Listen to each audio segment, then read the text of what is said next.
wasiirka arrimaha gudaha maamulka Khaatumo Yaasiin Axmed Sulub ayaa ka mahad celiyay xafiiska shabakada Daldona ku wareejisay astaanta qaranka maamulka Khaatumo kadib markii ay ku wareejisay in ka badan 50 xabo calanka maamulka Khaatumo State of Somalia. xafiiska shabakada caalamiga ah ee Daldona ayaa dhawaan soo daabacday in ka badan 200 xabo calanka maamulka Khaatumo kuwaasoo loo qaybiyay deegaanada Khaatumo si reer guuraaga iyo tuulooyinka lagu wacyigeliyo midnimada iyo isku duubnaanta shacabka maamulka Khaatumo. astaantii calanka Khaatumo State wasiirka arrimaha gudaha maamulka Khaatumo Yaasiin Axmed Sulub oo isagu xaadir ku ah xafiiska warbaahinta oo aragtaan inay halka saaran yihiin calankan astaanta Khaatumo wuxuu mid la mid noqon doonaa calanka Mareykanka كأننا وحول من نقطة وأنا يسوى كله ساسين ورجالنا ووايا كأننا بدي جبر بعصا ما يسي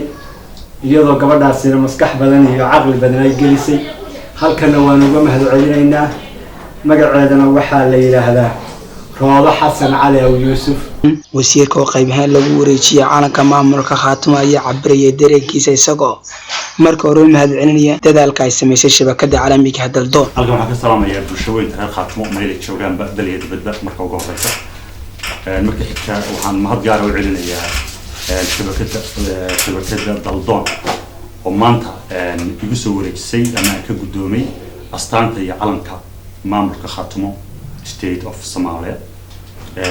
dadaalka ay galeen shabakadaasi reer Khaatumo waxay muujinaysaa sida ay ugu hawlan yihiin in ay wax u qabtaan ummadooda iyo dalkoodaba.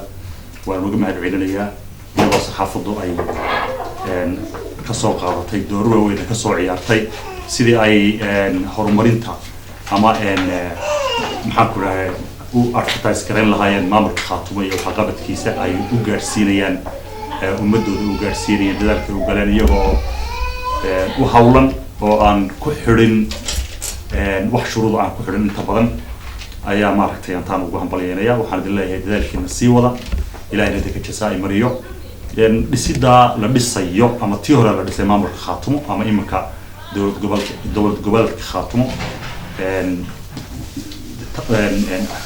qayb qaadashada ka qayb qaadateen waxaad leedihiin mudnaanteeda xusuudeeda leedihiin baaldah baad ku gelaysaan idinka la'aantiin heerka maanta ay joogto xaqiiqatan may joogteen.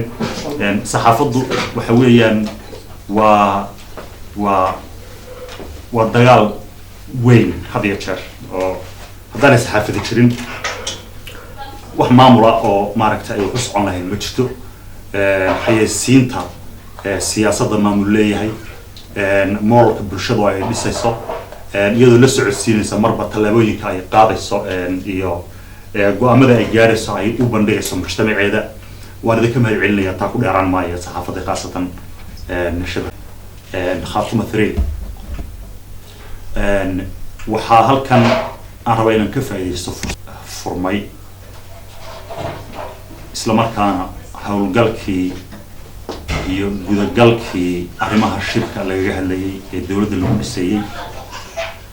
dawladdu way jirtay laakiin waqtigeedii wuxuu ku ekaa ugu dhamaaday marka dawladdan baa bedelaysa dawladda dambe oo noqonaysa meesha ay ku soo ururto talada ummadda reer Khaatumo.